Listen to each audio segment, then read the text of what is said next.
I can't do this anymore. But even if he wanted to stop it, he couldn't stop it. Stopping it meant the death of him and Julian. It meant the end of everything. Julian wouldn't allow that. He was stuck. Fuck, fuck, fuck kkkkkk. Lazarus began to smash his fist against the seabed. Bang, bang, sand flew everywhere. Anger, rage simmered under his chest as he started to feel the resentment of this situation. He didn't just start to resent the monster in front of him. He started to resent Julian. In the end, I'm suffering just for you. Single quote. All this pain, this torture, I'm suffering it just to make you better. Fuck. Lazarus's body began to tremble. The weight of his own insignificance was finally sinking in, and the fury that came with it was ripping him apart from the inside out. Bang. The more he died, the more his rage and resentment built up. Stop it. Make this stop. Lazarus wanted to reach for Julian. He wanted to help him stop the pain, but his hatred was also stopping him from doing so. No, I won't let you be any part of me in my last moments. I will disappear as Lazarus and Lazarus only. Just know that. Ha. Bang. The torment dragged on. Lazarus was treated like a plaything, with Zahirl experimenting, twisting him in every imaginable way just to see how much he could endure. Time slipped by like this. Lazarus died again and again, his screams echoing through the depths of the maw as his body collapsed into the sand, only for the loop to begin all over again. The pain never stopped. It carried on from the previous loops, filtering into his mind and consuming his thoughts. Quote. Uke. Sprawled onto the sand beneath him, Lazarus didn't want to get up. He felt like shit. No, he was shit. He felt disgusted by himself. At how all of his efforts in the end were going to be futile for himself. At how insignificant he was. Disgust. I hate myself. Why do I even do this? Why am I even doing this for him? What do I achieve by doing this? I am trash. I am worthless trash. But even in disgust, Zahirl never stopped. Its torture continued. Come, human, don't break so easily. We still have a long way before I have my share of the fun. At this point, Lazarus was starting to grow numb to it. Stop. Make it stop. Crack, crack. He watched as the tentacles appeared from all sides, ripping his arms and legs, sending what remained of his body onto the seabed as blood began to seep out from his body. He stared at his blood leaking into the water, his mind growing hazier and hazier by the second. In such a setting, his mind started to calm down. As his thoughts drifted, he had a sudden thought. Even if I were to disappear at this moment, no one will notice. He didn't have anyone, no family, no home, no real point of existence. The only thing he had was a name and title. Lazarus, the traveling merchant from afar. This was the only thing he had that marked his existence. And the thought, it hurt so much. Sadness. He was nothing, a nobody, an act, an entity created for the sole purpose of growth. He knew all along, and the thought shattered him. It hurt more than any of the pain he had been subjected to. I don't want to fade away. Single quote. I don't want my existence to be so meaningless. I don't want it. I don't. Lazarus's chest trembled once more, and as his consciousness faded, he opened his eyes again to the same oppressive eye that had been haunting him for some time. Lazarus stared at the eye without much thought, ready for his inevitable death. But, quote. Surprise. Staring at the gigantic eye, Lazarus noticed several small orbs floating within it. Orbs. Blue, red, green, purple. Although tiny, they were indeed orbs. Lazarus had experienced all of this before. He was well aware of what he was seeing. Unaware of this, Zahirl continued to stare at the human as it prepared to attack him. However, just as it was about to, Lazarus opened his mouth, his words drifting in the water. You must be capable of feeling emotions, right? What? Lifting his head up to stare at the gigantic beast, Lazarus raised his hand up slightly, and the orbs within the beast's body increased. They grew in size, and the gigantic eye shook slightly. What are you doing? What? Lazarus shut the beast's words out of his mind. He just continued to manipulate the orbs in front of him. What set the primordial monsters to the other monsters was not just their thoughts. It was their ability to feel emotions. Zahirl was no different. It could feel emotions. Lazarus was all too clear of this as he looked at the orbs within Zahirl's body. Some were larger than others, and some were more difficult to manipulate than others. But it didn't matter to Lazarus. At this very moment, he understood clearly that his goal had been accomplished. He had fully grasped the 5th level. He could let go now. He could leave, but that wasn't what he wanted. He didn't want to leave like this. Bang! Huke! A tentacle lashed out from behind, driving straight through his chest and releasing a cloud of blood into the water. Lazarus felt his strength slip away, his body growing limp as he stared weakly ahead. Towards the blood that drifted into the crimson water. His mind drifted as he stared at the blood. Something about it triggered something in him. I've watched myself grow, felt every change, every experience carve itself into who I am. I've learned to become someone else, someone I had to be. But in the end, none of it matters. All those moments will fade. Lost alongside myself, just like my blood fading into the crimson waters. Insignificant, that is who I am. But even in my insignificance, I'll leave a mark. Because, even someone as insignificant as him wanted to leave a mark behind. And so, opening his eyes again and staring at the massive eye that lay ahead of him, Lazarus weakly raised his hand. The orbs grew, and the surroundings shook. What are you doing? Bang! He died moments after that. He wasn't even tortured this time. He was just killed in one swift motion. Opening up his eyes again, the red orb within Zayahrl's body was larger. Lazarus raised his hand, and the orb grew. But at the same time he acted, tentacles shot forth from all over. Die. Lazarus died once again, but his death was only short-lived. Lazarus revived again, and he repeated the process. He died, again, and again, and again. He continued to die over and over again, his body shattering and killed in the most gruesome of ways. But even in death, he maintained his goal. He continued to grow the red orb. He wanted to leave a mark. Growing the red orb, he could also see the purple one starting to expand. Lazarus meddled with that one, too. His control depended purely on how well he knew the emotion. Fear and anger, he knew them both well. From his fear regarding his insignificance, to the anger he felt at it. Lazarus controlled the two orbs as Zayahrl grew more and more frantic. Stop your meaningless actions. All you're doing is annoying me. Lazarus paid no mind to the beast's words. Even as the torture grew worse, he continued with his act. He was going to disappear anyway. What was this little torture to him? Bang! He died again. But as he died, he saw it. The cracks in the beast's indomitable power. Red turned bigger, and so did purple. These were the only two orbs that grew. And as the cycle repeated over and over again, the purple orb started to overtake the red orb. Stop. It wasn't long before it had completely overtaken it. What are you doing? Stop it at once. Lazarus could hear the traces of fear in its voice. It wasn't clear at first, but as the cycles continued, the fear grew more and more pronounced. Stop this. How long are you going to continue this for? For, as long as I can. Stop it. No. Stop it. Bang. Feeling his body get torn apart again, Lazarus woke up to see the ice shaking before him. Step. He took a step closer to the beast. This time, the beast didn't attack him. In fact, it trembled. Make it stop. Don't. Come closer. Its entire body was now purple. Step. Lazarus took another step. It took everything for him to move. Even though he was physically fine, his mind wasn't. He was broken, shattered. He was fading. Not yet. Step. He took another step. As he did, memories of his past resurfaced in his mind. He didn't live a very long life. Just half a year. But in that time, he experienced a lot of things. From the hidden beauties of the mirror dimension, to the struggle the people within go through. He developed a shop, sold goods, and even met a goddess. He also met Anaz. His assistant. A man who needed to grow. A man who was in the process of doing just that. Lazarus's lips pulled slightly. Anaz. He still needed to grow a lot. But that was fine. He was doing a very good job at that. He didn't need him anymore. Then, there was Anne. He didn't know her for long, but in the moments he knew her, she had helped him learn a lot. The only reason he was able to breathe underwater was because of her. She had also taught him to walk on water. It was just half a year, and yet, he experienced so much. Step. Before Lazarus knew it, he was standing right before the eye. It wasn't moving, it was just staring at him. Lazarus understood that there was no way for him to defeat the primordial creature.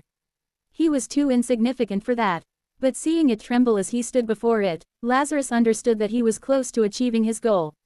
He raised his hand, and, reached for the eye, his fingers touched it, he felt it, and, he poured everything he had left into it, The surroundings froze in that moment. Lazarus stood still, his body standing right before the eye as it froze. He remained frozen like that until his lips gently pulled up. And then, his eyes closed, and everything grew silent. Lazarus faded in the silence. He was nothing but a mere character. An insignificant being, but even in his insignificance, he had left a mark.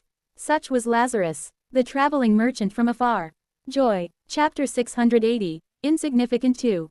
In truth, Lazarus was never supposed to get to the point where it could cause Zahirl to experience fear or affected with emotions. Even with him reaching the 5th level of emotive magic, Zahirl was a primordial being. The gap between the two was still extremely large. It should still be impossible for Lazarus to affect a primordial being. And indeed it was impossible. All he could do was slightly manipulate the orbs at his will. That was his limit before dying. But if there was one thing that Lazarus had an infinite amount of, it was time. Emotions, even in a loop, carried through to the next reiteration. So long as the ones in the loop could remember everything, the emotions would carry through. And as a result, Lazarus started to chip away at the monster's defenses. From anger to fear, he slowly and surely manipulated the monster's orbs, slowly making it so that it would start to consume its entire mind. It took a lot of time and a lot of deaths. Lazarus had most likely died over tens of thousands of times. All the torture and pain he had endured led to this very moment, where the purple orb had completely consumed the primordial being. This is the mark that Lazarus left before leaving. Opening my eyes to stare at the gigantic monster in front of me, a flood of emotions filtered through my mind. It had been a while since I had taken control of the body again. In some way, it felt a little foreign to me, but thankfully, I was able to get adjusted to it rather quickly as I tried my best to filter out the lingering emotions within my chest. Stop. Make it stop. Fear had completely taken over the monster's mind in that moment.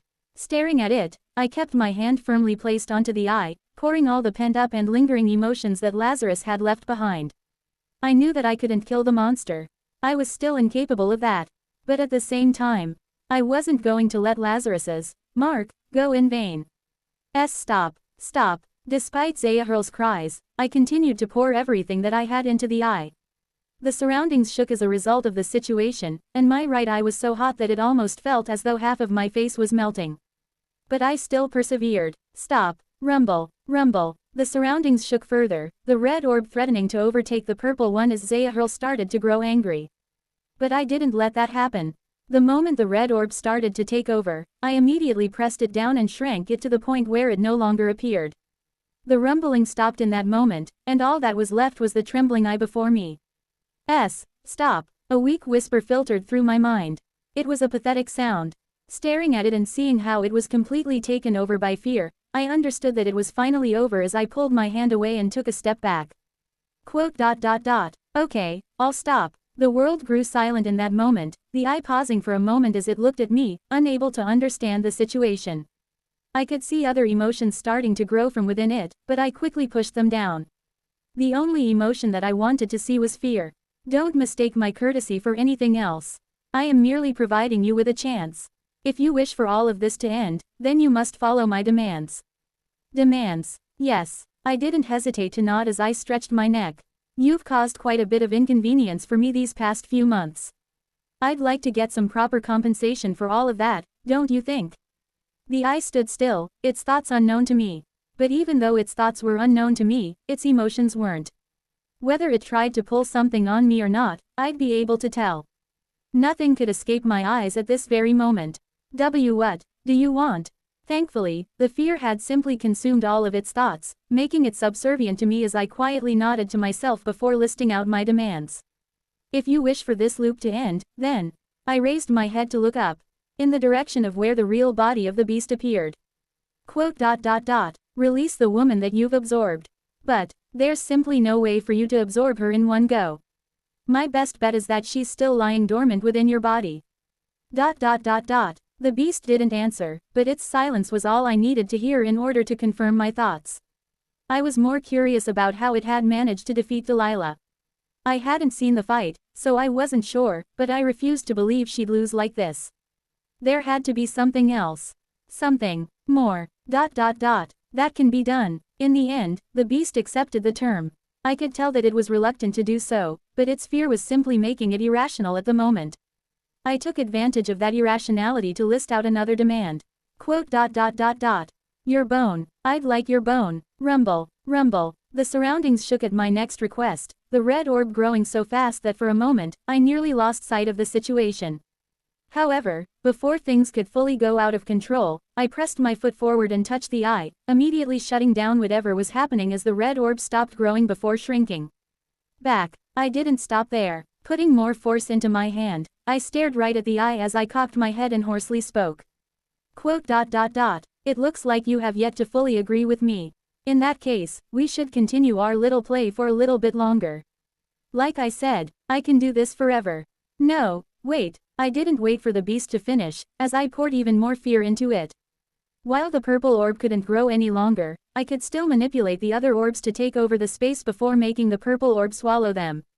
This most likely heightened the fear that the beast felt, making it tremble further as it started to shake. A-H. No, human. Please. I'll listen to you. It was a pitiful sight. What once was one of the apexes of the mirror dimension had been reduced to nothing but a begging eye before me. Lazarus's death and struggle, none of it was in vain. All his struggles were for this. For this very moment. For the moment when an insignificant being took down a primordial being. Swoosh. A pale white light suddenly flooded the surroundings, momentarily startling me as I was about to increase the intensity of the emotive magic even further. But right as I was about to do so, my thoughts paused as I stared at the black substance that stood before me. I frowned while staring at the substance. It felt like some sort of viscous goo. Like oil to some extent. What was this supposed to be? However, I realized rather quickly what it was as the primordial being spoke. This is my bone, you can take it. A bone. This was. No matter how much I looked at it, it didn't look like a bone at all. In fact, it looked more like blood than a bone. Was it lying to me? No, it doesn't seem like it is. Then this is really its bone. I looked at it for a second before reaching my hand towards it. Eventually, the bone hovered towards my palm, and I felt a terrifying energy coming from it as it started to pulse in my hand. Yes, this does feel like a bone. It's just that I've never seen one like this.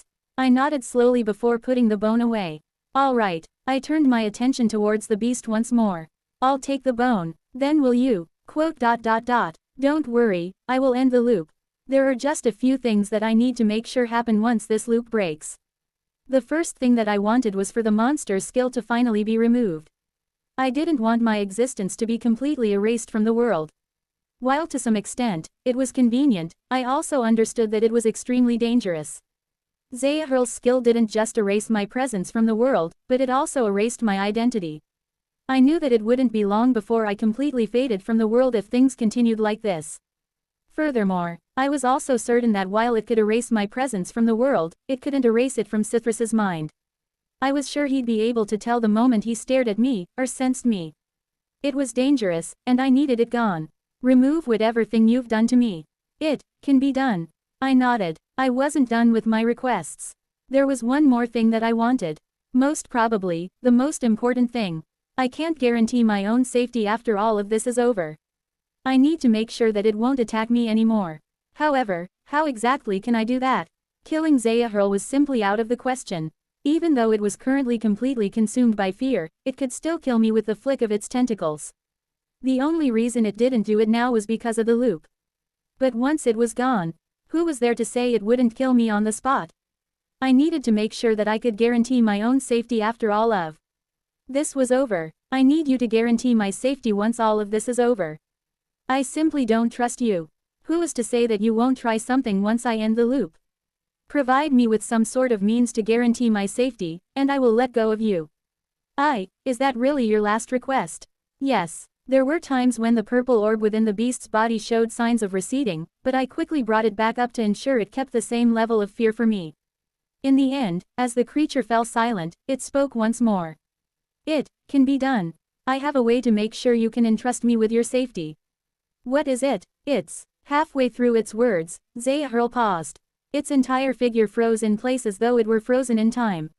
I stared at the eye in front of me in confusion, unable to understand its sudden action. But most importantly, staring at the eye and seeing the purple orb grow even larger than before, I grew alarmed.